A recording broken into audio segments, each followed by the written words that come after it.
네, 안녕하세요. 세상의 모든 보험 정보와 함께하는 아나운서 이승입니다.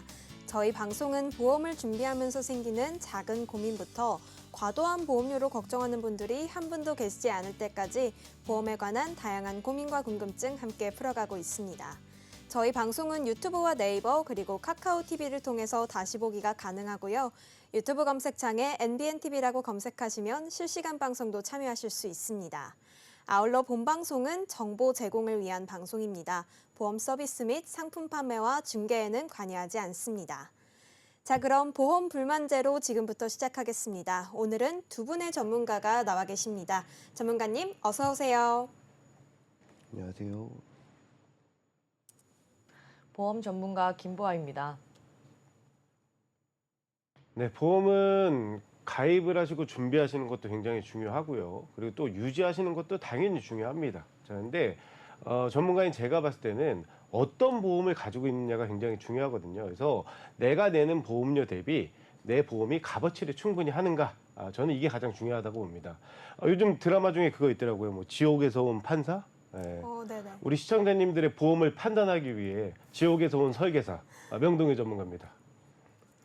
네, 좋습니다. 이렇게 두 분의 전문가님과 함께 인사 나눠봤는데요. 그렇다면 오늘 칭찬받을 보험은 어떤 것들이 있을지 먼저 화면을 통해서 만나보겠습니다.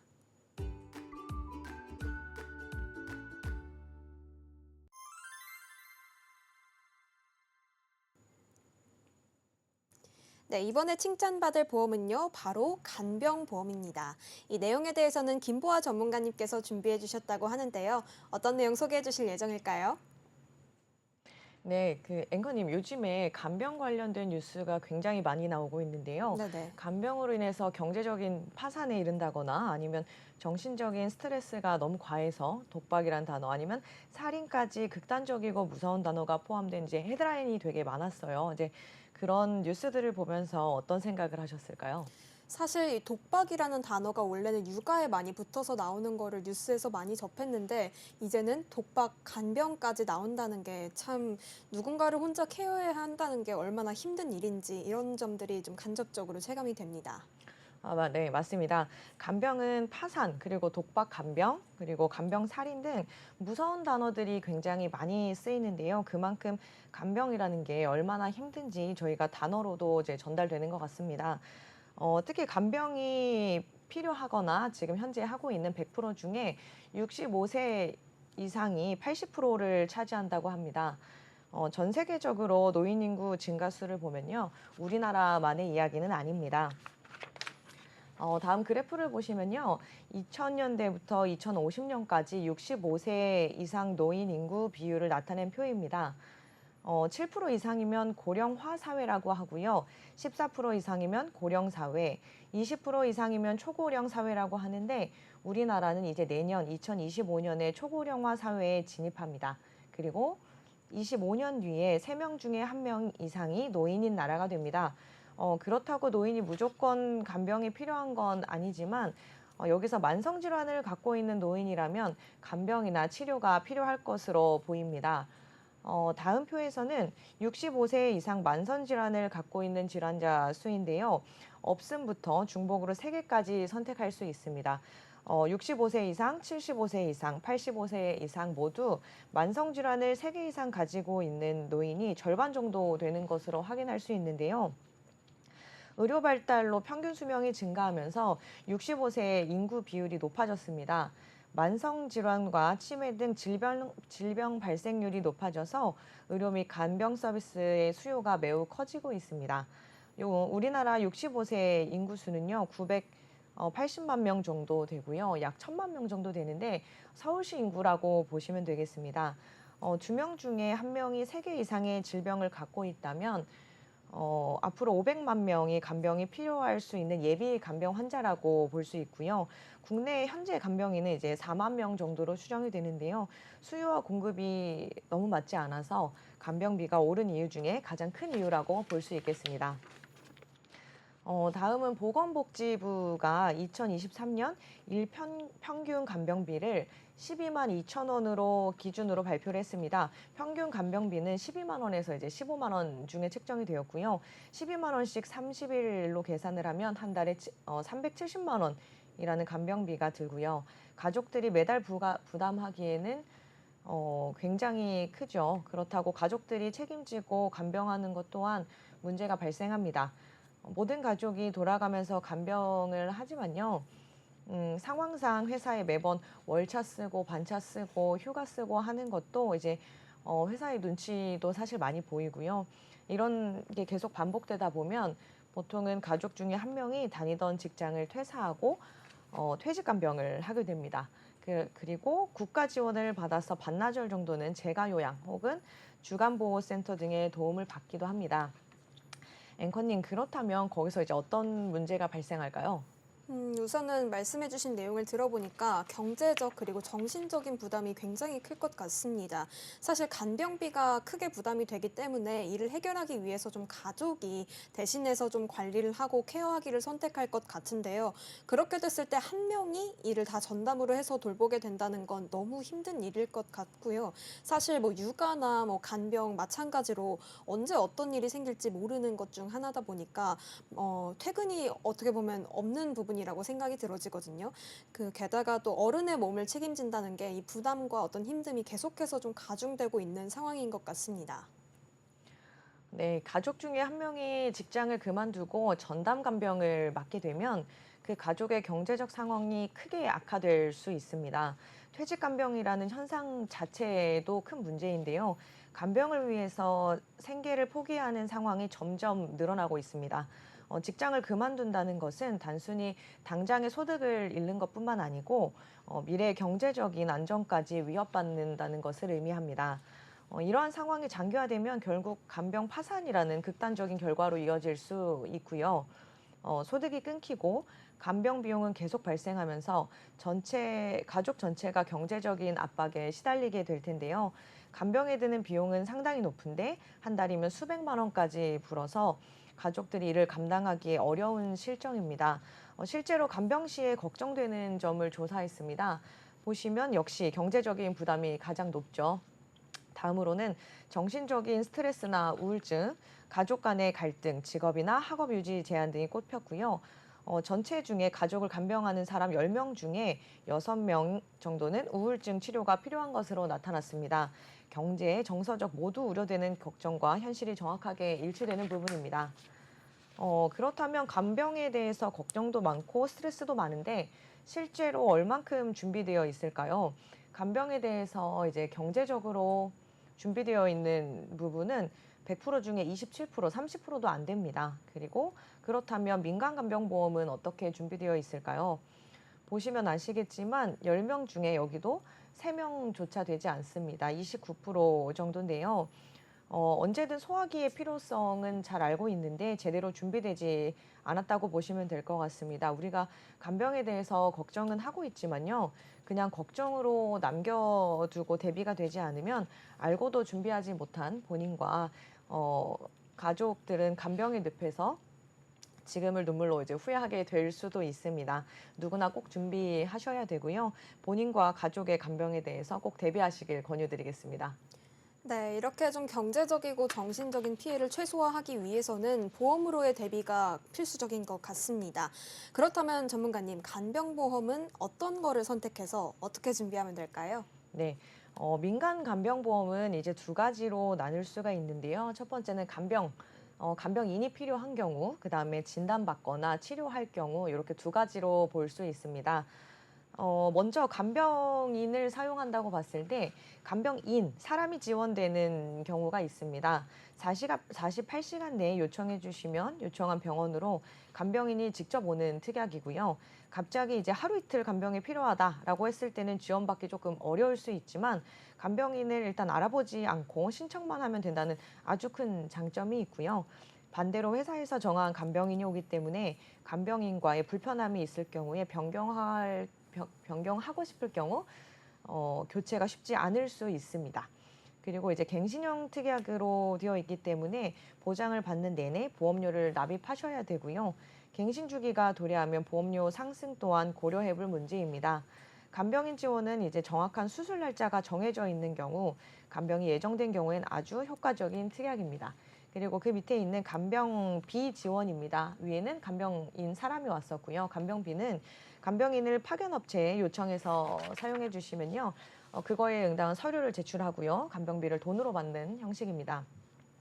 다들 걱정하는 것이 간병인을 따로 알아봐야 돼서 이제 걱정이 많으신데 현재로서는 파견업체에 요청하시면 간병인 구하는 것은 생각보다는 어렵지 않습니다. 근데 여기서 가장 중요한 장점이라고 보는 게 가족이 간병을 하는 경우에는 자격 취득이 사실 어렵지 않아서요. 가족이 간병을 해도 지급이 가능합니다. 그래서 가족이 간병하는 경우라면 이 자격을 꼭 취득하셔서 경제적인 도움을 받으시길 바라겠습니다. 그리고 진단이나 치료, 그다음에 시설을 이용하시는 경우에 일시급이나 이제 매월 받으실 수 있는데요. 치매나 이제 장애로 일상생활이 좀 어려운 경우에는 요양 등급을 받고 바로 이제 일시금으로 지원을 받으실 수도 있고요. 요양급여로 재가 시설을 이용하신다거나 아니면 이제 시설을 이용하시는 경우에도 똑같이 받으실 수 있습니다. 보험을 통해서 모든 문제가 이제 해결되진 않습니다. 근데 경제적인 어려움이나 가족의 장기적인 희생이 예상되었을 때는요, 반드시 미리 대비할 필요가 있을 것 같습니다.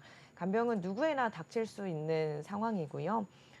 현실적인 문제이기 때문에 노년 생활의 삶의 질을 위해서라도 꼭 반드시 준비하시길 권유드리겠습니다.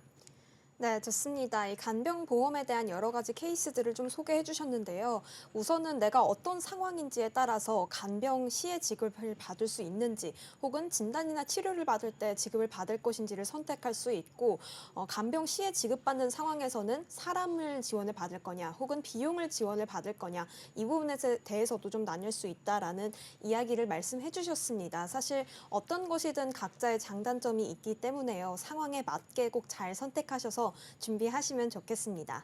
자, 그렇다면 전문가님, 오늘 간병보험에 대한 내용 정리도 한번 부탁드리겠습니다.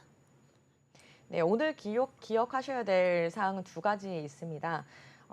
첫 번째는 간병보험은 40, 50대라면 이제 사실 무조건 준비해야 된다고 생각합니다. 현대 사회에서는 이제 식습관이나 스트레스 등으로 인해서요, 노인성 질환이 40대부터 발생하는 경우가 많아지고 있습니다. 누구나 간병이 필요한 상황에 대비하실 수 있도록 40, 50대 이상이라면 꼭 준비하시길 권유드리겠고요. 두 번째는 간병비, 진단, 시설 이용 등 조금씩이라도 좀 포괄적으로 받으실 수 있도록 선택하는 게 유리하다는 점입니다. 간병비는 간병인을 고용하는 경우에 보험금을 받을 수 있고요. 가족 간병인이 자격을 취득하면 비용으로도 받으실 수 있어서 경제적인 도움을 받을 수 있는 상품이고요. 간병은 장기적으로 매우 힘든 일이기 때문에요. 상황을 보시고 본인에게 유리한 상품으로 준비해 두시면 될 것 같습니다. 결론적으로 간병보험은 경제적인 문제뿐만 아니라 가족의 부담을 줄이는데도 큰 도움이 될 수 있습니다. 미리 대비하셔서 모두 건강하고 안락한 노년을 맞으시길 바라겠습니다. 네, 좋습니다. 이 간병보험에 대한 중요성에 대해서 자세히 설명을 해주셨는데요. 이 내용은 여기까지 알아보고 이제는 다음으로 만나볼 칭찬받을 보험 확인해 보겠습니다. 화면으로 만나보시죠.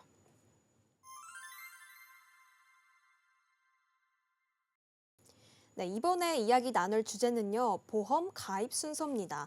이 내용에 대해서는 명동일 전문가님께서 설명해 주실 예정인데요. 어떤 이야기 소개해 주실 건가요? 네, 사실 전문가인 제가 봤을 때는 세상에 안 좋은 보험은 없습니다. 네. 네, 보험을 다 준비하면 너무 좋겠죠. 뭐 사망을 보장하는 종신보험부터 시작을 해서 뭐 실손의료비, 진단비, 수술비, 간병, 요양, 뭐 연금까지 다 준비하면 너무나도 좋겠지만은 사실 현실적인 부분에 우리가 걸려요. 그러니까 이 모든 보험을 다 준비하는 데는 결국에는 보험료가 또 내야 된다는, 납부를 해야 된다는 조건이 선행이 되고요. 그러면 이 모든 거를 다 준비할 수 있으면 너무나도 좋겠지만 우리가 현실적인 부분에서 그게 좀 어렵기 때문에 이 보험을 준비할 때도 우선적인 순서가 있다라는 거를 먼저 말씀을 좀 드리고, 그리고 두 번째로 보험 같은 경우는 접근 자체를 이렇게 하셔야 돼요. 그러니까 보험을 간혹 가다가 재테크라고 생각을 하시는 분들이 있어요. 그러니까 이거를 뭐 저축한다 생각을 하시고 나중에 이제 뭐 돌려받을 생각으로 보험을 준비하실 분들이 있는데, 근데 명확하게는 잘못된 관념이에요. 왜냐하면 이 보험은 보장성으로 바라보셔야 나중에 제대로 된 보장과 이 만족도를 느낄 수가 있거든요. 그래서 보험을 준비하실 때 혹여라도 뭐 나중에 돌려받을 것과 그다음에 그런 것들이 있어요. 환급률이 높은 보험들, 물론 맞습니다. 뭐 환급률 자체는 맞긴 하지만은 만약에 보험을 바라보는 관점 자체가 내가 나중에 혹시 모를 일에 대비해서 질병과 상해 대비해서 보험을 준비하겠다라고 하시면은, 그러면은 항상 이 보험은 보장성으로 좀 시선을 바라봐 주시는 게 맞지 않나라고 생각을 합니다. 그래서 보험을 그러면 앞으로 어떻게 준비를 하셔야 되는지, 이 우선적으로 준비할 것들이 무엇이 있는지, 이 가입 순서에 대해서 좀 말씀을 드리도록 하겠습니다. 네, 좋습니다. 이 보험 가입은 효율적으로 해야 하고 내가 어디에 방점을 두면서 보험을 잘 선택할 것인지 이런 부분들이 좀 중요하다고 얘기를 해주신 것 같은데요.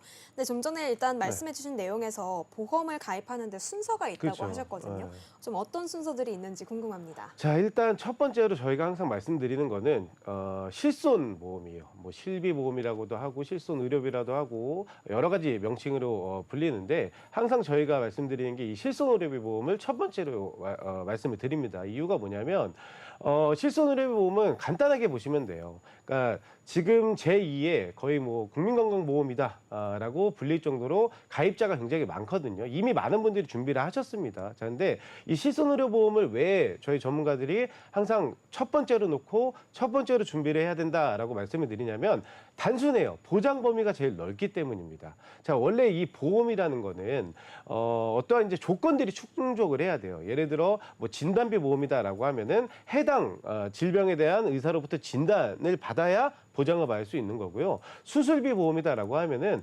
수술이라는 의료 행위를 해야지만 보험금을 지급을 받을 수가 있습니다. 근데 실손보험은 그런 것들을 따지지 않아요. 어떻게 보상을 해주냐면 내가 병원에 가서 치료를 받고 나온 비용들, 이 비용을 다이렉트로 보장을 해줍니다. 물론 가입 시기에 따라서 본인 부담금의 차이가 좀 있어요. 그래서 내가 부담해야 될 본인 부담금을 제외하고는 나머지는 다 보험회사에서 보장을 해주기 때문에, 그래서 보장 범위가 제일 넓다라고 말씀을 드리는 거거든요. 그러니까 우리가 이제 병원에 가는 이유가 물론 질병 때문에 갈 수도 있고 다쳐서 갈 수도 있잖아요. 근데 뭐 예를 들어 수술비 같은 경우는 질병 수술비, 뭐 상해 수술비 이렇게 나눠져 있지만은 실손의료보험 같은 경우는 이런 질병 상해를 구분하지 않는다는 거죠. 그래서 보장 범위가 가장 넓은 보험이 이 실손보험이라고 보시면 됩니다. 그래서 저희가 항상 첫 번째로 꼭 준비를 하셔야 되는 건 실손보험부터 준비를 하셔야 된다라고 말씀을 드리는 거고요. 이 실손보험에 대해서 조금 더 설명을 좀 드리면은,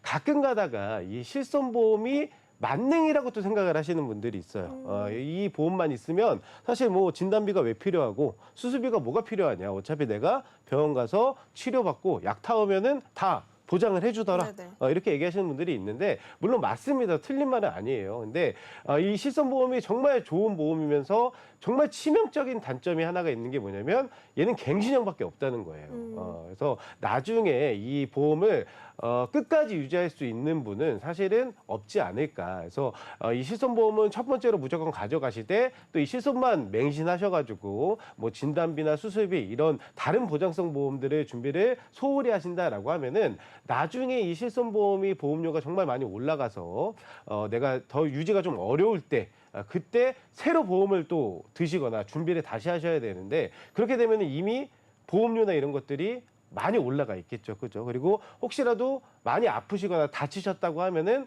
어떠한 인수나 이런 것들이 굉장히 까다롭게 진행이 될 수도 있고요. 그래서 첫 번째로 준비하셔야 될 건 실손보험이 맞지만, 그렇다고 또 이 실손만 믿고 나머지 보험들을 좀 등한시하면은 안 되지 않을까라고 생각을 합니다.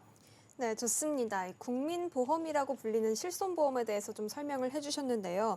이 실손 같은 경우에는 보장 범위가 굉장히 넓어서 모든 사람들이, 대부분의 사람들이 좀 가입하기를 선호하시고, 또 여기에 적극성을 많이 가하지만요. 또 이제 치명적인 단점으로는 갱신형만 가능하기 때문에 너무 여기에 의존해서는 안 된다는 이야기까지 짚어주셨습니다. 네. 그렇다면 좀 두 번째로 다음으로 네. 저희가 좀 주의 깊게 살펴봐야 될 부분은 무엇일까요? 자, 두 번째는 제가 이제 항상 추천드리는 거는 실손까지 딱 준비를 하셨다라고 하면 이제 두 번째는 3대 진단비 보험에 대해서 이제 권유를 좀 드립니다. 여기서 말하는 이제 3대는 대한민국 그 성인 3대 사망 질환 원인들 네네. 질환들이에요. 그래서 암과 뇌혈관과 심장 질환들에 대한 이제 진단비 보험을 얘기를 하는 건데 일단 이 진단비 보험부터 먼저 좀 설명을 드리면 진단비 보험의 가장 큰 장점은 뭐냐면요. 진단과 동시에 바로 보장을 해준다는 게 장점이에요. 자, 혹시 우리 아나운서님 암 진단비 10만 원 이렇게 가입하시는 거 보신 적 있으세요? 아니요, 잘 못 암 진단비 봤습니다. 5만 원 네. 뭐 이렇게 가입하신 거 보신 적 없으시죠? 네네. 대부분 이 진단비 같은 경우는 1,000만 원 이상 고액으로 준비를 하시기 때문에 어떠한 의료행위 없이 의사로부터 당신 암입니다, 당신 뇌혈관 질환입니다, 당신 심장 질환입니다 이렇게 진단만 받으면 일시에 목돈이 들어온다는 장점이 있어요. 그래서 이 목돈을 가지고 뭐 치료하시는 데 쓰셔도 되고 아니면 내가 이 치료를 받는 기간 동안 혹시라도 소득 활동이 단절이 된다라고 하면은 생활하시는 데 쓰셔도 되는 거거든요. 그래서 일단은 진단비를 준비를 하셔야 되는데 그 진단비가 3가지 질환을 중점적으로 준비를 하셔야 된다는 거죠. 그래서 첫 번째 진단비는 암 진단비부터 제가 간략하게 좀 설명을 드릴 건데 암 진단비를 준비하실 때 암보험을 준비하실 때는 보장 범위가 제일 중요합니다. 그래서 대개 이제 보험회사에서 암을 구분짓는 거는 일반암 진단비, 뭐 소액암 진단비, 유사암 진단비, 고액암 진단비 이렇게 4가지로 나누거든요. 자, 하나하나 좀 살펴보면 일반암 진단비가 가장 보장 범위가 넓은 진단비라고 보시면 돼요. 그래서 밑에도 이제 써 있지만 일반암 진단비는 유사암을 제외하고 모든 암을 다 포함을 하는 거거든요. 그래서 일반암 진단비가 가장 보장 범위가 넓은 암 진단비라 보험이다라고 보시면 되고 소액암 진단비는 예전 이제 그 생보사 그 암 보험 중에 이 소액암을 좀 따로 구분을 해서 보장을 하는 그 보험들이 있었어요. 그래서 혹시라도 내가 가지고 있는 암 관련된 보험들이 이 소액암 구분을 두는 보험이 있는지 그 부분도 좀 확인해 보셔야 돼요. 그래서 고액암 같은 경우는 뭐 액수를 더 크게 보장을 해주는 게 아니라 치료비가 많이 들어가는 암들이기 때문에 따로 또 준비를 하시라고 분류를 해놓은 거거든요. 그래서 내가 가진 암 보험을 지금 한번 체크를 해보실 때 일반암 진단비로 가장 많은 보장을 받을 수 있게끔 준비가 되어 계신지 혹시라도 소외감을 구분짓는 암보험을 가지고 계시진 않은지 그리고 또 유사암 같은 경우는 한도가 요즘에 다 굉장히 좀 적게 책정이 됩니다. 그래서 가끔가다 요 이제 한도들이 굉장히 그 늘어 있는 상태의 보험들 정말 가성비 좋은 보험들이 있거든요. 그래서 그렇게 유사암도 넉넉하게 잘 준비가 되어 있는지 이 부분을 좀 살펴보시고 그리고 나서 암보험을 좀 점검을 해보시는 게 좋지 않을까라고 생각을 합니다. 네, 좋습니다. 보장 범위가 가장 중요한 암보험부터 먼저 좀 설명을 해주셨는데요. 네. 이 암의 분류와 이에 따라서 분류에 따라서 어떤 부분들이 보장을 받을 수 있는지 꼭 체크해야 한다는 점까지 짚어주셨습니다. 근데 사실 이 암이 진단비를 준비하는 것도 중요하지만요. 이제 또 내가 수술하고 그렇죠. 치료하면서 네. 이런 부분도 사실 굉장히 중요하잖아요. 맞습니다. 어떤 치료가 있고 또 이 부분은 또 어떻게 대비해야 될지도 궁금합니다. 자, 이 암 같은 경우는 그러니까 원래 모든 게 다 진단비랑 수술비를 같이 준비를 하시는 게 좋아요. 왜냐하면 앞서 말씀드렸듯이 진단비는 일시에 한 번에 목돈이 보장이 된다는 장점이 있지만 단점은 뭐냐면 일회성이에요. 한 번 이제 보장을 받고 나면은 그러면 이게 소멸이 돼 버립니다. 자, 근데 수술비 같은 경우는 매회 반복해서 보장을 해줘요. 그래서 암 보험 같은 경우도 그러니까 우선적으로 지금 여기서도 이제 우선순위가 나오는 거죠.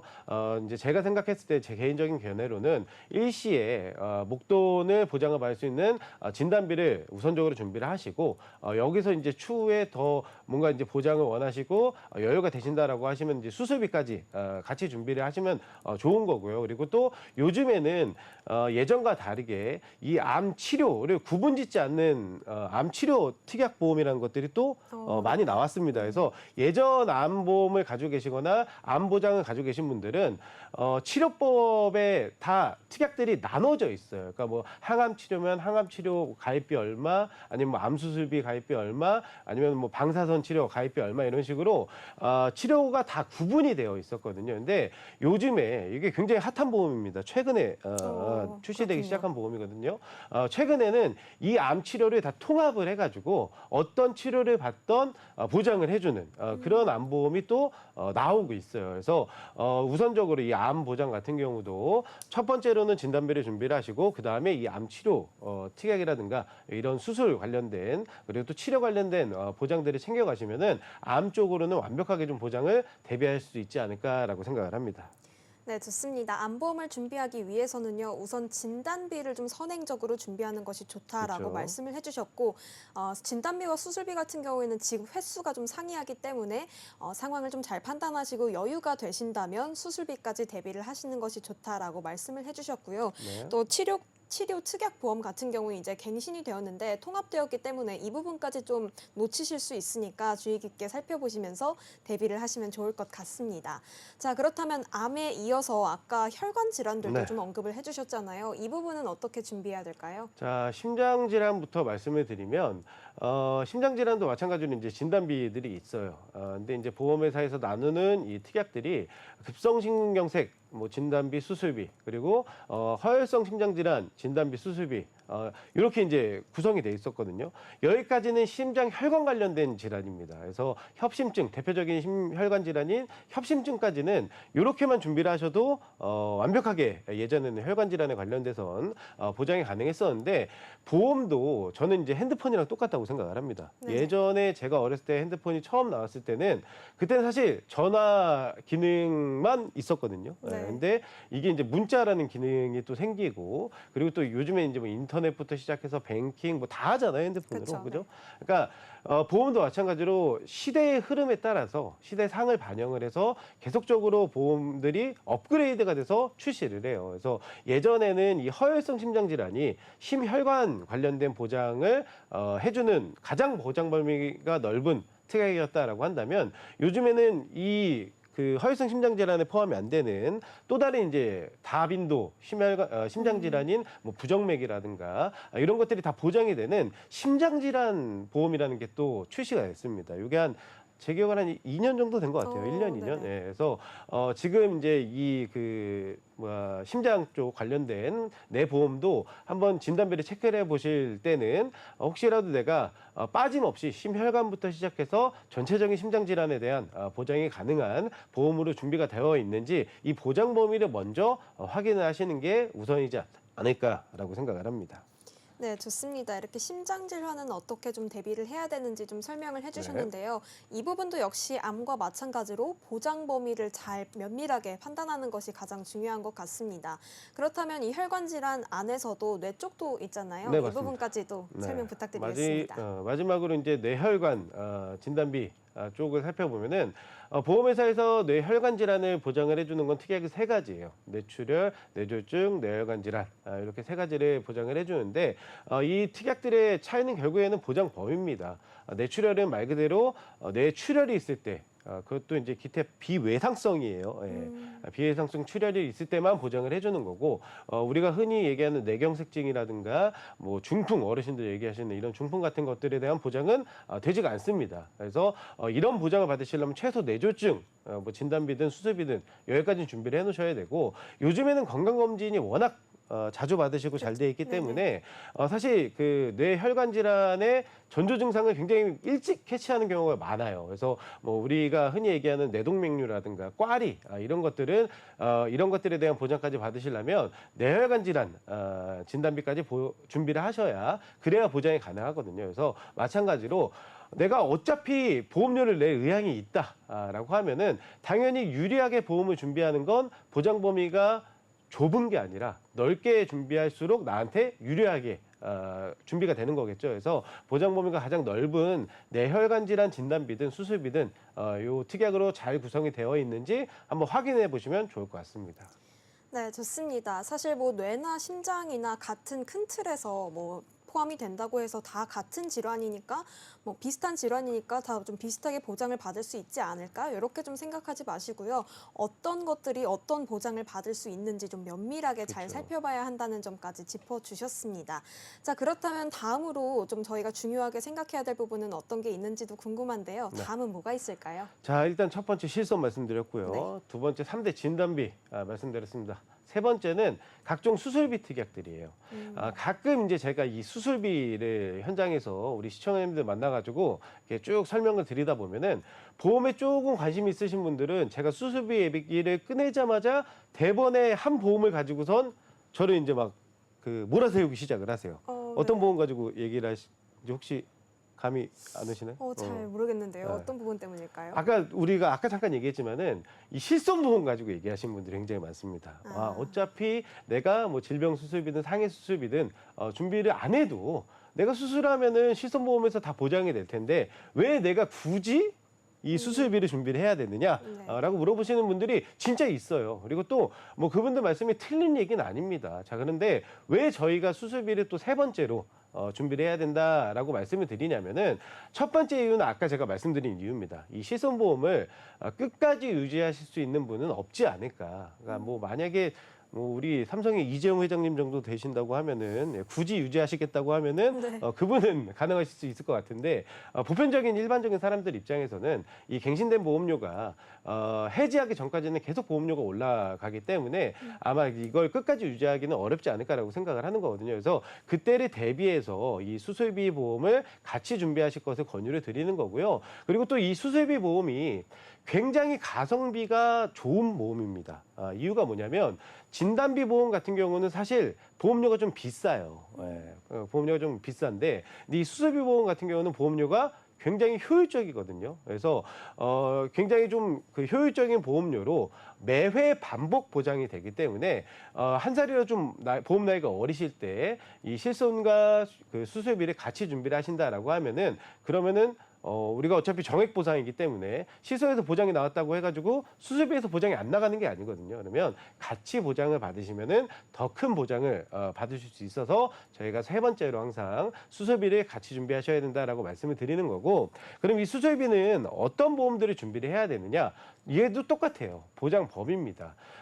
수술비는 크게 뭐 질병 수술비, 뭐 상해 수술비, 그리고 질병 종수술비, 상해 종수술비, 그다음에 엔대 수술비 이렇게 나뉘거든요. 그래서 보장 범위가 가장 넓은 건 질병 상해 수술비예요. 이거는 어떠한 질병이든 질병으로 인해 수술했을 때 어떠한 그 상해든 상해로 인해 수술했을 때 이때 보장이 되는 게 질병 상해 수술비입니다. 대신에 보장 범위가 넓기 때문에 가입 금액 자체는 그렇게 크게 가입을 할 수가 없어요. 그래서 보장 범위가 가장 넓은 질병 상해 수술비를 우선적으로 준비를 하시고, 그 다음에 또 저희가 추천해드리면은 종수술비예요. 이거는 질병과 상해를 수술의 종류를 구분을 해서 뭐 1종부터 5종, 요즘에는 뭐 8종까지도 있더라고요. 그래서 종류를 구분해 놓고 해당하는 종류의 수술을 받았을 때 보장을 받는 게 종수술비라고 보시면 됩니다. 그리고 마지막으로 엔대 수술비는 각 보험사가 정한 질병을 기준으로 보장을 해주는 거예요. 예를 들어 뭐 140대 질병 수술비다 그러면은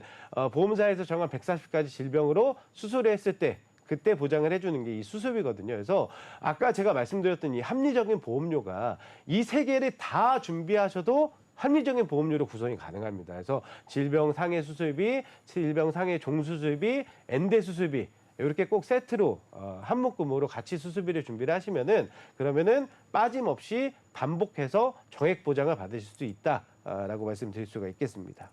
네, 매회 반복 보장이 가능하기 때문에요. 좀 효율적인 보험 가입으로 볼 수 있는 수술비 보험에 대해서 이야기를 해주셨습니다.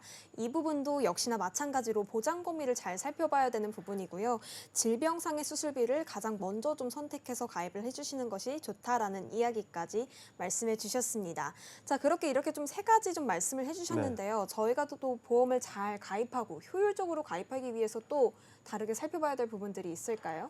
사실 이제 요거는 앞전에 우리 전문가님이 이미 설명을 해주셔서 네. 저는 간략하게만 말씀을 드리고 갈 건데 저는 진짜로 이제는 간병보험은 선택이 아니라 필수라고 생각을 합니다. 그래서 실손보험, 진단비, 3대 진단비, 그다음에 수술비까지 잘 준비를 하셨다라고 하면은 그러면 이제 이 간병보험까지는 선택이 아니라 좀 필수로 준비를 하셔야 되지 않나. 왜냐하면 사실 저는 이제 일이 이 일이다 보니까 네네. 그 간병 이제 관련된 사례들을 좀 많이 보잖아요. 그러면 정말 어떤 마음으로 이 사람들이 존속살인을 했을까? 얼마나 힘들면은 가족이 가족을 이렇게 해를 끼쳤을까? 그런 것들을 보면은 사실 이제는 진짜로 이 간병이라는 그 주제 자체가 우리가 이제 선택이 아니라 필수로 좀 준비해야 되는 보험이지 않을까라고 생각을 하거든요. 근데 이 간병보험을 얘기를 하다 보면 가끔 이제 현장에 치매 간병보험을 가지고 계신 분들이 있어요. 물론 잘 준비하셨죠.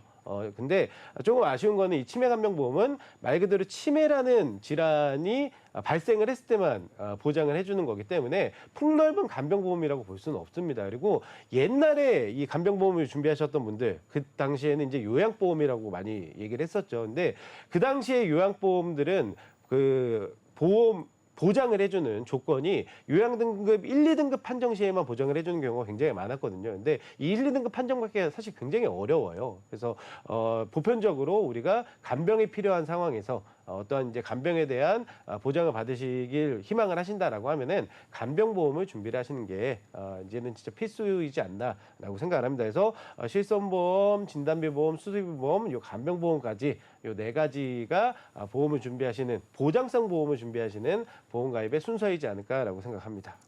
네, 좋습니다. 이렇게 지금까지 4가지 순서에 대해서 좀 자세히 설명을 해주셨습니다. 암부터 간병인 보험까지 좀 잘 설명을 해주셨는데요. 그렇다면 지금까지 좀 말씀해주신 내용을 바탕으로 보험을 잘 준비하는 방법 어떻게 하면 될지도 설명해 주세요. 사실 이제 그 보험은 한번 이제 구성을 해서 제대로 한번 이 설계를 해봐야 정확한 이제 뭐 보험료나 이런 것들이 나오는데 평균적인 금액들을 좀 말씀을 드리면 그러니까 그런 경우가 있어요. 지금 이제 제 나이 때 40대에 뭐 실손보험도 가지고 있고 그리고 진단비도 암진단비 3,000에 뭐 혈관질환 진단비 각각 1,000만 원씩 그리고 또 질병 수술비 상해 수술비 그리고 저는 운전하니까 운전자 보험까지 준비를 한다라고 하면은 그럼 평균 보험료라는 건 분명히 존재를 합니다. 그러면 저 같은 경우는 한 30만 원에서 30만 원 초반대 정도 형성이 돼 있으면은 보험료가 맞게 나가고 있는 거거든요. 그래서 혹시라도 연령대별 평균 보험료가 있는데 내가 보험료를 좀 적게 내고 있다라고 하시면은 뭔가 점검이 좀 필요하신 상황이신 거고 반대로 또 평균 연령보다 보험료를 좀 많이 내고 계신다는 것도 어떠한 문제가 좀 있는 부분이니까 그 부분도 전문가 상담을 통해서 한번 점검을 해보시는 게 좋지 않을까라고 생각합니다. 네, 좋습니다. 이렇게 명동일 전문가님께서 우리가 보험을 잘 가입할 수 있는 방법에 대해서 설명을 해주셨는데요. 시작에도 말씀을 해주셨듯이 우리 삶에 있어서 보험은 재테크가 아닌 이 보장성이라는 방점을 두고 순서를 잘 지키면서 가입을 해야 한다. 이런 부분들이 정말 가장 중요한 것 같습니다. 그 안에서 순서를 지키면서 어떤 보장을 받을 수 있을지 보장 범위도 꼭 체크해야 하는 부분이고요. 저희는 그럼 이 내용은 여기까지 알아보도록 하고요. 다음으로 만나볼 칭찬받을 보험에 대해서 살펴보겠습니다. 화면을 통해서 만나보시죠.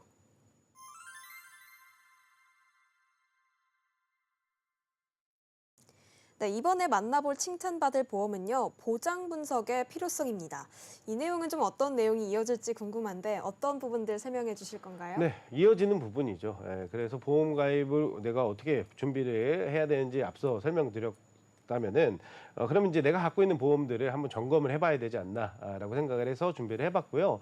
일단은 오늘 방송 내용만 뭐 보고 얘기를 해도 내가 가진 보험 중에 간병보험이 없다라고 하시면은 그 좀 문제가 있으신 거예요. 네. 간병보험이 있는지 내 보험에 간병보험이 있는지 우선적으로 좀 체크를 해보셔야 되고 그리고 이 보장 분석이 왜 필요하냐면 결국에는 그 값어치 때문입니다. 매달 내가 보험료는 성실하게 납입을 하고 있는데 나중에 혹시라도 뭐 아프거나 다쳤을 때 제대로 된 보장이 나오지 않는다라고 하면은 사실 그 가치를 못하는 보험이 돼버리는 거잖아요. 그래서 내가 내고 있는 보험료가 정말 내가 필요한 상황이 왔을 때 제대로 된 값어치를 하는지 점검을 하기 위해서 보험 점검이 필요하다라고 말씀드릴 수가 있겠습니다. 네, 이렇게 말씀해주신 내용처럼 주변에서 뭐 보장 분석 네. 이런 얘기들 많이 나오지만 사실 자세하게는 왜 내가 이런 부분을 좀 체크해야 하는지 모르시는 분들이 많을 것 같아요. 번거롭기도 하고요. 사실 체크를 하는 게. 그렇죠. 좀 더 자세히 이 중요성에 대해서 좀 설명 네. 부탁드리겠습니다. 자, 일단 보장 분석을 해야 되는 이유는 아까도 말씀드렸지만 돈 문제예요. 내가 보험료를 내고 있잖아요. 그죠? 네네. 그러면 이게 제대로 뭐 값어치를 하는지 가치를 하는지 그걸 확인을 해봐야 되는 거거든요.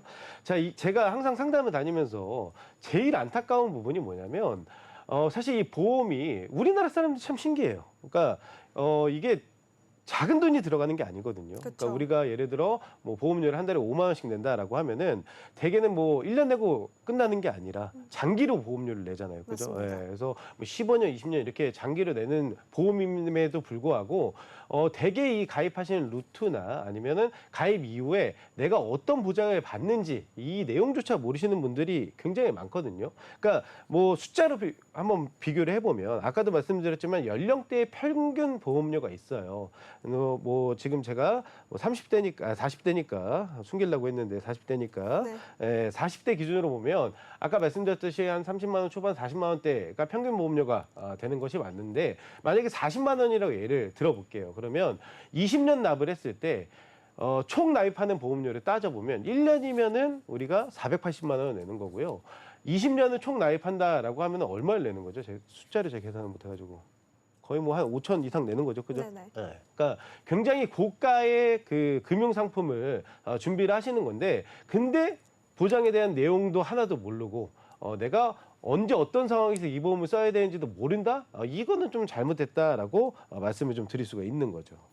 네, 말씀해주신 예시를 좀 바탕으로 살펴보자면 일단 나이를 좀 예시로 들어주셨는데요. 평균 나이에 비용을 지출하는 보험료에 비해서 내가 뭔가 과도하게 내고 있구나, 적게 내고 있거나 이런 부분들을 좀 체크해야 사실 보험료가 한두 푼이 아니잖아요. 그렇죠. 적은 돈이 아니기 때문에 이런 부분을 좀 확실하게 알고 가는 것이 중요하다고 설명을 해주셨습니다.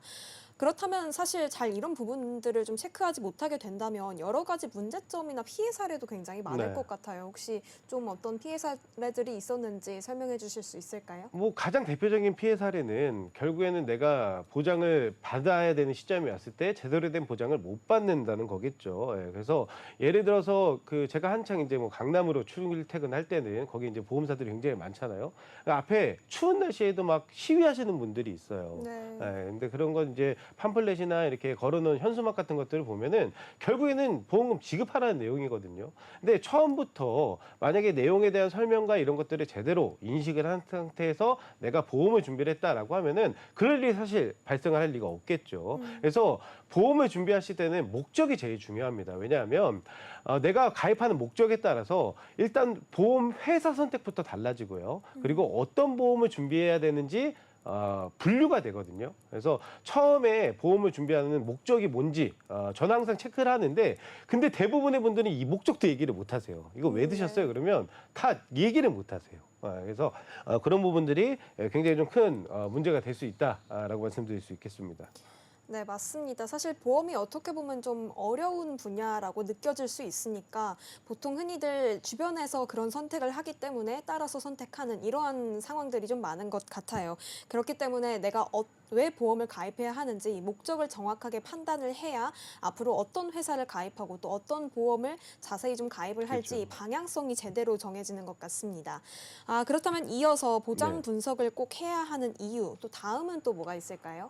다음에는 그 청구를 못 하시는 분들. 그러니까 나라에서 지금 이제 캠페인이 숨은 보험금 찾기라는 캠페인이 있습니다. 그래서 뭐 중도 해지 했는데 안 찾아가신 보험금이라든가 아니면은 만기 환급금이라든가 휴만 보험금이라든가 이런 것들을 나라에서 좀 찾아가라고 지금 얘기를 하고 있는데 근데 이런 것들에 대한 내용도 전혀 모르세요. 네네. 그래서 지금 그 쌓여있는, 국고에 쌓여있는 그 규모 자체가 굉장히 큽니다. 12조 정도 된다고 하거든요. 그래서 내가 내 돈에 대한 권리를 제대로 지금 못 찾아가고 계신 분들도 굉장히 많이 있으시고 그리고 또 가장 대표적인 거는 청구를 못 하신다는 거예요. 청구를.